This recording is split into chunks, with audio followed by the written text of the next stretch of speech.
Hello, everybody. Welcome to Saturday. Hello, everybody. And this is where we recap the week. But today I'm going to spend, Mr. Mike, you're too kind. Anyway, very touched. But today I'm going to talk about breakouts galore. Thanks all for coming. I'm going to start with some deep analysis first. And then towards the end, I'm going to get political. So if you don't want to hear the political piece, drop off. But I'm trying to put together the pieces of where we are and how desperate things are becoming. And yes, we broke out just recently. So some of the data I'm showing here is actually now out of date because the slides were created about 90 minutes ago. So as usual, this is entertainment. Thank you all. An exciting time to be alive. And it's the only channel in the world anywhere that you will find the type of information here, or the analysis and the breadth. And the breadth of the information is critical. I was, new to the crypto game 3 years ago. I mean, the channel, I retired and started making videos.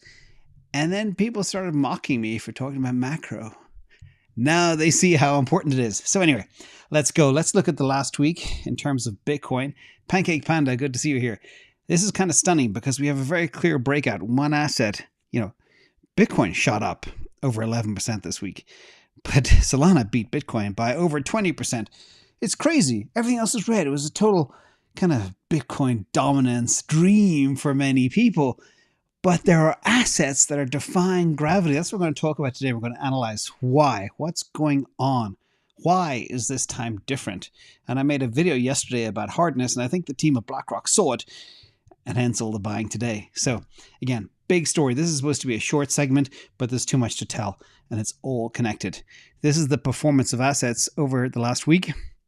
In US dollar fiat melting terms, Bitcoin up 11.11%. And again, it's up even higher now because at the time it was 29,850.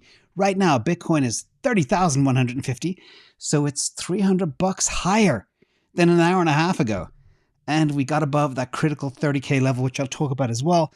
And you can see the dark green, Solana had a monster week and a monster month, a monster 40 days. I think it's up 85% in 40 days. Link is dark green and a few other names. Ethereum is still lagging.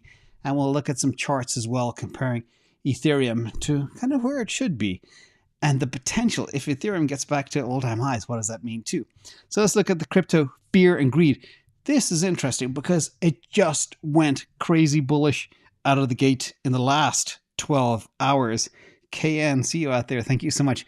We shot up to a massive 63, 64 from last time I did this was 52, 53. So that is a big move. So crypto is now greedy, and we are so early in this bull. But let's look at the other side of the table. Stocks are fearful. Huh? Very fearful, almost on the cusp of extreme fear. So riddle me that. Crypto is greedy. Stocks are almost at extreme fear level. Is this a divergence in asset classes? Is this a move to safety? We'll examine that a bit too. Let's look at stocks this week. Horrible week for Tesla, down something like 3.61%. If I read that correctly, it was very bad after earnings. We had a little run pre-earnings and then a dip after. But we'll talk more about that too and how good that is. But everything else is kind of flat. The energy sector is hot because oil and stuff, well, they like wars and they like high oil prices. Now, you've heard me talk about Uptober since September. And this time, this is not different, which is great. September was different. September was positive, which is unusual. And again, these numbers are even slower. So October so far is up over 11.03%. In fact, it's up another 1.5%. So it's up 12.5% already so far. So October is happening. But remember, the big month is next month, November. The average return for Bitcoin for November is 38.05%. The average return for October is 26.82%. So we're nowhere near the averages. But again, this is exciting. Now, why? Why have I been obsessed with that critical $30,000 level? And why do we get rejected off it so much over the past couple of months? Well, that can all be explained by this. If we look at this, this is kind of the in and out of the money and around the money price. And you can see here, 1.49 million Bitcoin have transacted at exactly this 30,000 level. And as Bitcoin is now above it, it typically has met potential resistance. Thank you, Gina. And the part of the reason for that is there are a lot of people that acquired Bitcoin, 1.5 million addresses. 1.5 million addresses. That's not 1.5 million Bitcoin. That's 1.5 million addresses bought Bitcoin at that 30K mark, which is a big point. And that means about 73% of all Bitcoin addresses are currently in profit. A little bit, it's about 78% right now because of the level we're at above 30,000. But what's critical and why it's a level of resistance and why it's hard to move past it, because every time we got to that level, there are people that bought at 30,000 maybe over a year ago, and we get back to it and they say, okay, I'm out. Boom, I'm going to sell and I'm going to rotate into a faster horse. They just, psychologically, humans wait till they get back to their break-even point. They don't want to take the L, which is actually a weakness for investors. If you're sitting on a dog, and I love dogs. Dog is a term for a weak asset, not an animal. Do you want to make that very clear? It's important to get rid of the losers as quickly as you can. And hope is sometimes not a strategy, but sometimes people wait to rotate. And therefore they waited for that 30K. Every time we hit it, they sold, hit the sell button, and they rotate into something else or just get out of the space altogether. That's what we're happening now. That's why it's so critical that we're above that 30K. So that's the 30K. Now, Bitcoin dominance has been on the rise. But as I always say, it's like the S&P 500. If you look at an index unto itself, S&P 500 this year we know is driven by 7 names. 493 were flat or down. That sucks. So therefore, looking at a big broad index, yeah, it'll give you kind of a macro view of how strong Bitcoin is against the average, but you have to excise the winners. I always say, be on the top 1%, be on the top 2% of assets. Do not entertain anything outside that top 2% because you will get your butt handed to you if you don't know what you're doing. It's okay for a short-term play, but this is from sentiment. Here you can see altcoins continue to underwhelm, yes, on the average, but there are a few select projects that are giving traders huge results. Solana, even BSV, which is a fork of Bitcoin. I don't even know why that's running. Maybe because sometimes new people come to the Bitcoin space and they don't know what Bitcoin is. So they see Bitcoin, BSV, it looks and feels and smells like Bitcoin, and they buy it because they think it's cheaper than the real Bitcoin. Be careful, everybody. It's not. And then you have Injective protocol. I did an Injective, should I buy? And you know I'm very picky. People were surprised I bought, but yes, it's a good one.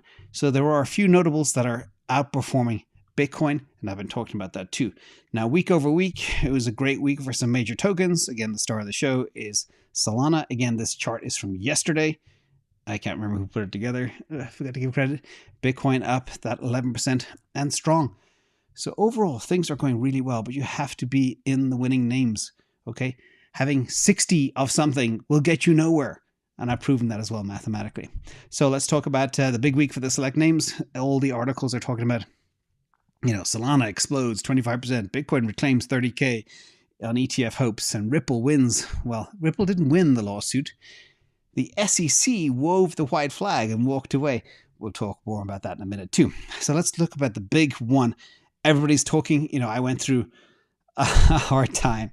And the history of me is I had an Ethereum bag and I wanted to protect it because I always hedge my asset with a potential killer. I identified that in March 2021, and that was Solana. My thesis has never changed. I don't waver. I make a decision. I do a lot of research, make a decision, and stick with it. And here we are. Now we're seeing, thank goodness, at last, the fruits of fundamental analysis. And we have Solana up 72% in 40 days. But the question is why? I mean, the candles this week were just stunning. Has a lot of people very excited. It got a lot of shorts that thought it would mean revert. Got a little bit hit. But there's a couple of things happening. First of all, NFT volumes are up big. In fact, shout out to Cardano here as well. They are up 70% from a low base, though, of NFT sales. Solana is crushing it. And other ones are falling. Immutable X, Polygon, Binance. And this is what I always talk about. I call it the black hole theory. Everybody gravitates to the best, cheapest, fastest, most secure solution over time. This chart, the reason I'm showing it, is you see that happening with, of course, the outlier Cardano coming from a low base. Now let's look at another thing as well. I'll drop a link for this. This is one of the free models we have that we share with people. It's called the IA Sol Upside model. If you just search Sol Upside or search the term upside, you'll see it. Now, when I first put this together, again, years ago, people laughed at me. They fought me. They mocked me. Usual stuff. I don't care. I just share data. But I always said, first we're going to surpass the Cardano market cap with Solana. Then we're going to surpass 6% of ETH, then 10% of ETH, and then 20% of ETH. That is kind of my target for where we are right now. Now, this model is dynamic. It changes as prices change. It changes as market caps change, and it calculates everything for you. So we smashed through the Cardano market cap a couple of weeks ago. Today, we just broke through the 6% of ETH market cap. Again, this model has been around for years. It has not changed, and my thesis has not changed. You do the upfront work, and then you just sit and wait. Now, that 6% of ETH market cap, remember, if ETH goes to $5,000, so at 3x's, or at $4,500, let's say a 3x from here, then you can expect these things at 3x as well. So, the problem we have now is ETH is very weak. Now, if we get to our 10% of ETH market cap, which I think is a very reasonable valuation for Solana, that's a $48 token price. And the way it's moving right now, especially with the conference 7 days away, who knows where it could go. But getting above 30 is definitely a given, I think, at this stage. And then if we get to 20% of ETH market cap, that's a $96 token price. I do believe Solana will hit $100 this bull run. And this is the other kind of thing that I've always stressed, is the importance when you see a buying opportunity, when you get to maximum fear and maximum FUD, that's when you run in. And that's when you can buy Solana at $8. And that's it's basically nearly a 4x now in a short window of time. If you're buying Solana today and it goes to 100, it's a 3x.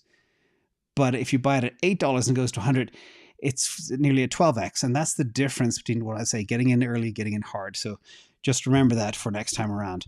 Now, what's going on with Solana? By the way, I get asked a lot, can you do a deep dive into Solana? Can you update it, why it's moving, etc.? Well, here are some of the high-level notes. First of all, the cNFTs are surging. These are the compressed NFTs. They did, I think 45 million were minted in Q3. That's up 316% quarter over quarter. And Drip led with about 87.5% of the mints, followed by Dialect and Helium. Remember, Helium is a DPIN platform too. They are minting NFTs for people on the network. Also, Solana's tech growth. Solana saw a huge adoption of its SVM, their virtual machine, and it's gaining traction with things like Rune exploring a Solana fork for MakerDAO.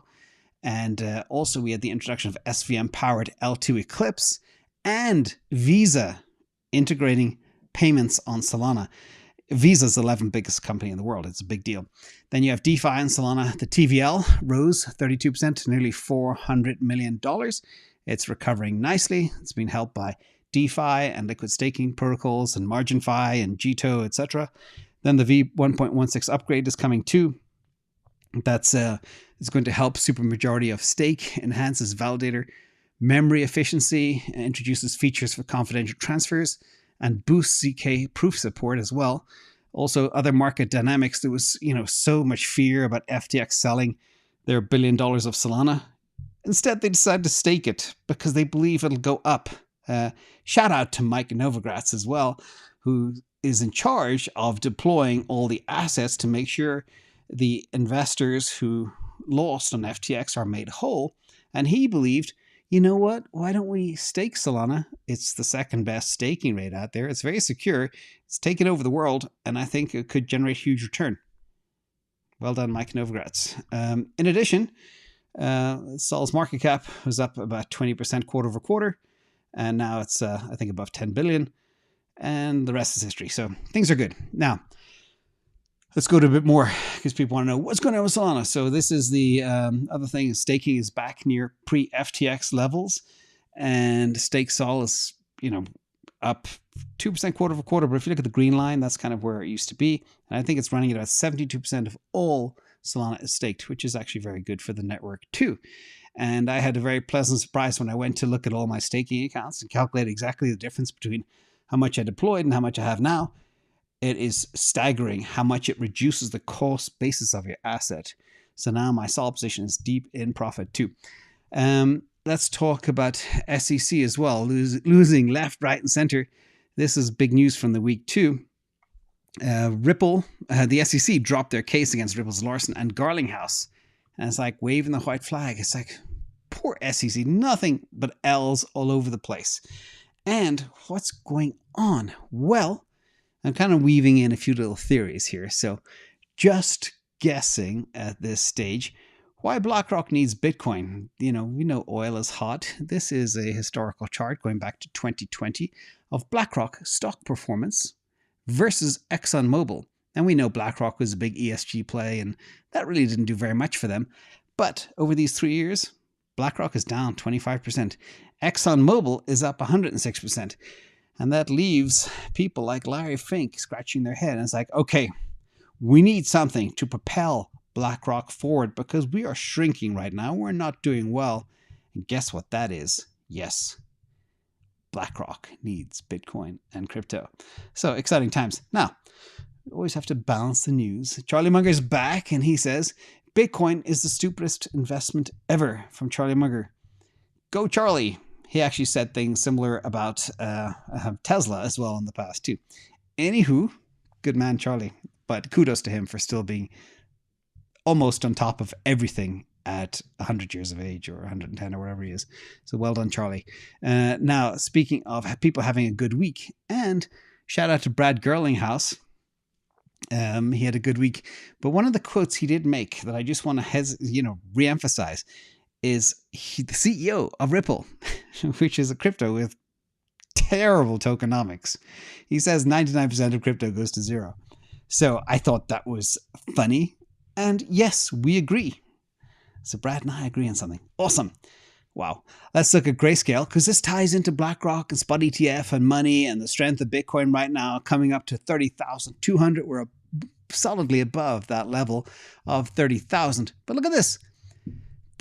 Per our model we have within the community, the GBTC, and this is again before Bitcoin shot above 30K. It was at 29,947.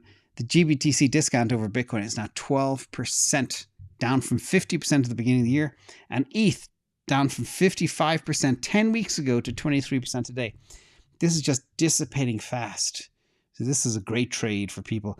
Even if you don't believe in ETH, buying the Grayscale ETH fund at 55% discount did well. So anyway, it'll bounce back. Now, in other news related to Bitcoin and proxies, guess who's profitable now? Mr. Michael Saylor.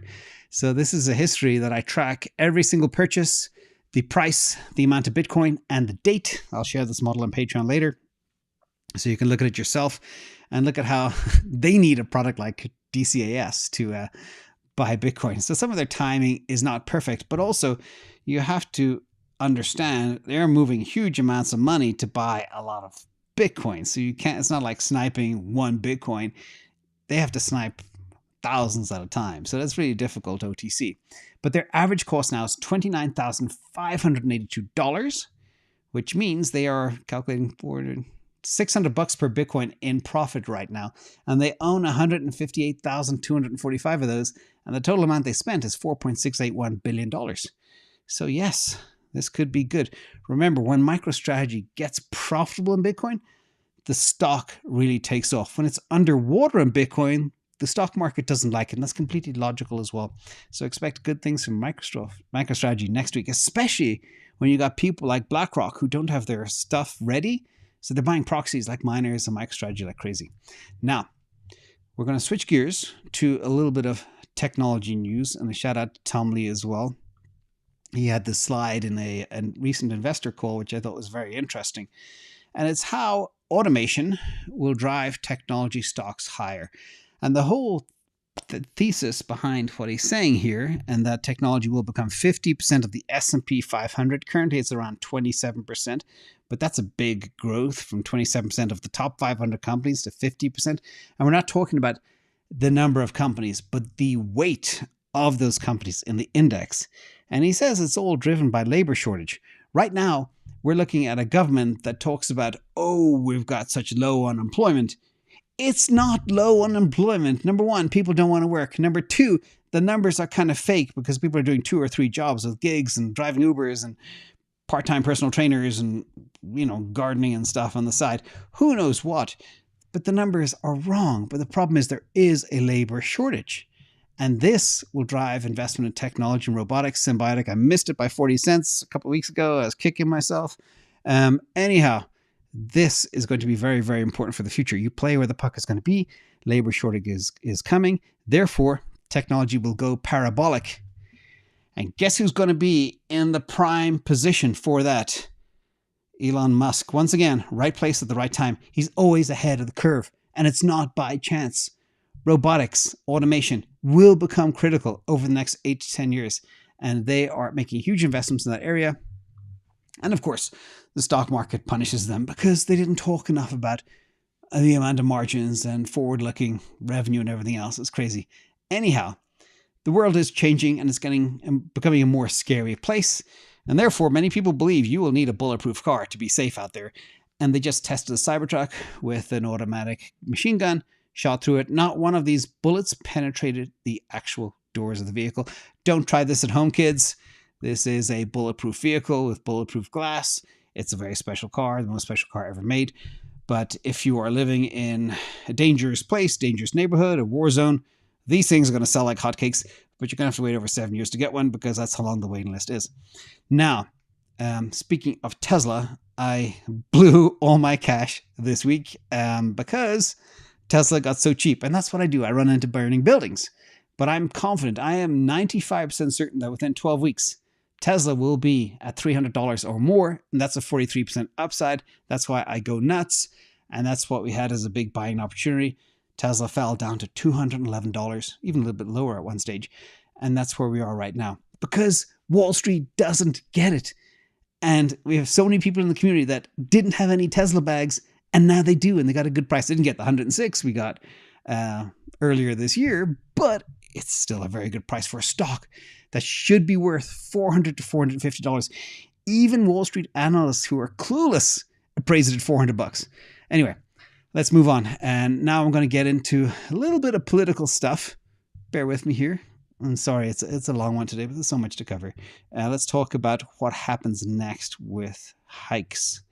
So, for the first time that we've seen in quite some time, not only are we 98% certain there will be no hike at the next meeting, but guess what creeped in? Woohoo! The FedWatch tool, first FOMC meeting, we have a rate cut creeping in. It's possible that the Fed sees a recession on the horizon, and now they're pricing in the probability of cutting rates on November 1st. And that said, the consensus is for a pause first. But the question is, what happens when they cut rates? Again, play where the puck is going to be.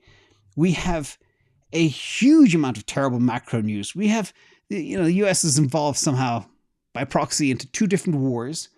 We have rates that are crushing everything. We have banking disasters, commercial real estate disasters. We've got absolute no consumer confidence. And the stock market is 8% off its all-time highs.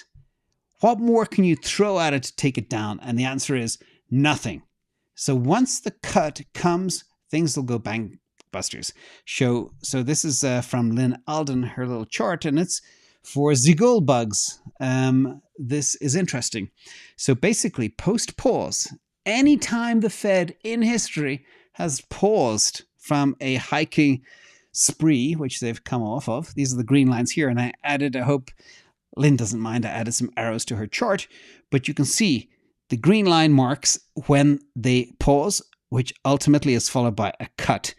The gold line is the effective Fed funds rate, and that falls, and gold goes up, and then they cut again, it falls, and gold goes up, and they cut again, it falls, and gold goes up. This typically happens for the first kind of 6 to 18 month window. But guess what? Guess what is better than gold? 100 times better. Bitcoin. So if the narrative holds true, which I believe it will, and the Fed are going to pause, again, this is the second consecutive pause on November 1st, gold will rise Probably go back to $2,100 or something. And Bitcoin will go bonkers. You heard it here first. Like you heard me saying, in exactly 12 weeks, Tesla will be above $300. Again, all my models tell me that. So that's the gold news, which ties into the Bitcoin news, which ties into the macro news. So you get in the picture right now. Speaking of macro news and fighting two proxy wars, let's look at who stands to benefit the most from wars. This is a list of all the politicians. The red ones are Republicans. You can see the Republicans are actually heavier on war stocks than Nancy Pelosi. She's number 4 in the list. She is an amazing trader, by the way. But the guy called Kevin Hearn has announced he's going to run for Speaker of the House after Jim Jordan's failed attempt. I think he tried to get appointed 4 times and he failed. But Kevin Hearn is currently the congressman who benefits most from the current wars in Ukraine and Israel, per his stock holdings. So watch this space carefully. It's all connected. Military-industrial complex, politicians, war, money printers, etc. It's all completely connected. No secret there. And speaking of another war, FinCEN, sorry to get deep here, but this all impacts us and stuff you need to know about. FinCEN made a proposal to combat crypto privacy. It's a complex deal of stuff. I read it, I got confused. One thing I'm really bad at is, I get really bored with, actually, in full disclosure, is reading legal stuff. But I tried to pull out what I could. They something about Section 311, which used to be a very good music band, it was really good guitaring, of the Patriot Act against various crypto privacy methods. And they want to clamp down on everything that brings about privacy to crypto, mixing technology, pooling technology, aggregating technology, etc., splitting transactions into little parts for transmission, you name it. They want to clamp down hard on that, and they're using the Patriot Act to do that, which is basically a way of pushing stuff through without going through the proper process. And this could, not saying it will, but it could impact privacy coins down the line. Here's a couple: Z, Monero, Dash. I never heard of Deep Onion or Firo. I heard of Pirate Chain and Beam and Pricey Coin.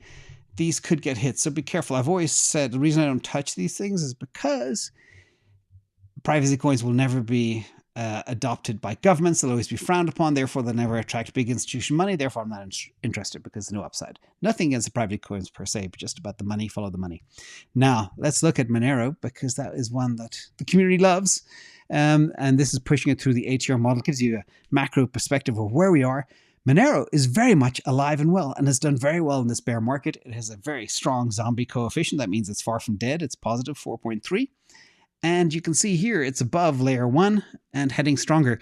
The previous 2 are the all-time highs. So Monero could do well, and it has not flinched despite the FinCEN news, unless, of course, the crypto market haven't been tracking that news too. That could be a possibility. May get hit next week, but I don't think so. Now, speaking of the stages of people fighting against you, etc., we are at the fight you stage. Talking of wars and crypto and everything else, again, it's all related. U.S. Senator Elizabeth Warren is trying to attack crypto on every possible front, and she had something fall in her lap over the last 2 weeks. And this is her latest opportunistic play. I'm not going to go into detail about it, but she said that terrorist organizations in the Middle East have raised $82 million of crypto financing. That's not true. The team at Chain Analysis analyzed it, and they said it's more like 120 million or 140 million. I can't remember the exact number, but it's a 200 times exaggeration. So don't believe what politicians tell you, everybody. But this is the fight you stage. They're getting desperate. But I've got a little ray of sunshine here, and this is the stages. As you know, first they ignore you. Then they laugh at you. We're way through those 2 already. Then the third stage is they fight you, and that's been going on for quite some time. But guess what? Then you win. I believe the then you win stage will happen when BlackRock enters the picture. They already have. Once they get that spot ETF, that's it. Do you think Warren has more power than Larry Fink? No. The US government does what he wants, I believe, based on things like phone records and stuff like that. Anywho, speaking of government officials, this lady is now sitting over a $1.7 trillion deficit so far year to date, and everything is fine. This is the money printer go burr, out of control. You don't see it yet. There will be no trickle down because of the Cantillon effect, and they are printing. Okay, the debt is increasing like crazy, but guess who benefits from that? Is the cantillionaires beside the Cantillon machine, the money printing machine. The normies get the drops and they become very thin as a result. And this, the whole thing about this is the whole 2% inflation, all the fake numbers, etc. It's all a fallacy. There is no prosperity with the debasement of the currency. It hurts people. Okay? I think the loss of purchasing power, I mentioned the US dollar since 2020 is something like 25%. In the UK, it's a lot worse. It's more like 33, 34%. So this is the problem we all have to look out for. And therefore, we need hard assets like Bitcoin, which is still above 30,100. So thank you, everybody. Smash likes on the way out. Thank you to everyone on Patreon. I am now going back to work on the weekend Q&A, which will be live tomorrow, 12 noon. And there's some really tricky questions in there. I used to be able to prepare this in 12 hours. Now it takes about 3 days. So thank you all for coming. Thank you to the mods in the chat. Hope you like the show. This is all stuff I'm not a political person, but the stuff you need to know about and how everything is interconnected. Everything is a tapestry. All right? Connective tissue everywhere you look. Thanks all. Have a great weekend.